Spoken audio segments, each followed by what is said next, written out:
Сіздер байқаған боларсыздар, қарапайым сабын немесе сұйық сабын болса да, басында қандай түс болғанына қарамастан, қолға жағып жуғаннан кейін, көпіргеннен кейін бәрібір ақ түске айналады. Бұның себебі сабын жарықты шағылыстыратын көптеген кішкентай жұқа көпіршіктерден тұрады.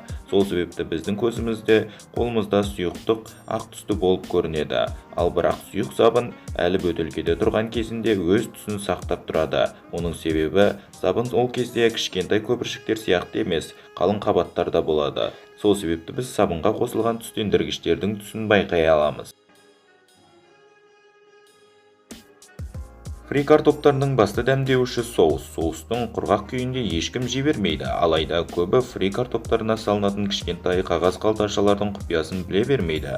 Қалташаның жоғары жағындағы бөлігін майыстырып, оған соус жағып жеуге болады.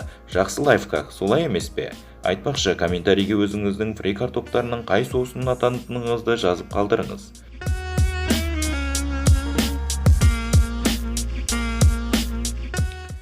Кока-коланың алюминий банкасының түбінде осындай тамшы бояуды көріп едіңіз. Сондай-ақ бұндай бояулар әртүрлі түсті және әртүрлі пішінде болады. Сіз бұны не үшін жасалынатынын білесіз бе? Мәселенің бәрі заводтағы станоктарға байланысты. Станоктар Кока-коланың сыртын бояу барысында әлгі белгіні қатар салады. Осылайша, егерде банкіде бояу дұрыс болмаса немесе қандайда бір ақау пайда болса, станоктың қайсысы дұрыс істемей тұрған, сол белгі арқылы оп-оңай тауып болады. Ол тәсілді көптеген алюминий банкімен шығатын сусындардың компаниялары қолданады.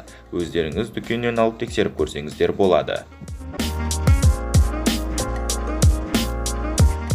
Күн сайын аяқ киімнің бауын байлап жатып, сіз сол баудың ұшында болатын темір немесе пластик затқа назарыңыз түскен болар. Бұл заттың арнайы атауы да бар, эглет деген. Бұл баудың ұшының шақшақталып кетпеуіне жауап беретін зат. Сіз бас аспаздардың басында болатын қалпақты көрген боларсыз. Бұндай қалпақтар жалпы тағамға бас аспаздың шашы түсуінен қорғайды. Бірақ бұл міндетті бір қолданылатын бас киім мен кепкаларда жақсы атқарады. Ендеше қалпақтың маңызы не? Қалпақ сол асханадағы бас аспаздың дәрежесін білдіреді. Аспаз осылайша асханада кімнің басшы екенін көрсетеді.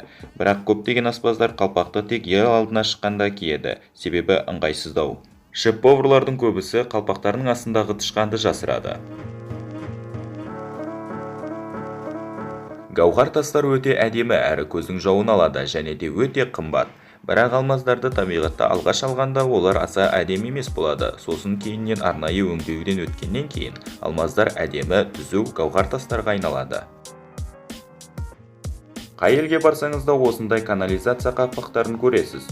Олардың барлығы дерлік дөңгелек пішінді болады. Бұның қарапайым әрі логикалық түсіндірмесі бар. Бұндай қақпақтарды қалай айналдырып аударсаңыз да ішке түсіп кетпейді. Бірақ кейде өте сирек төртбұрышты қақпақтарды да кездестіруге болады.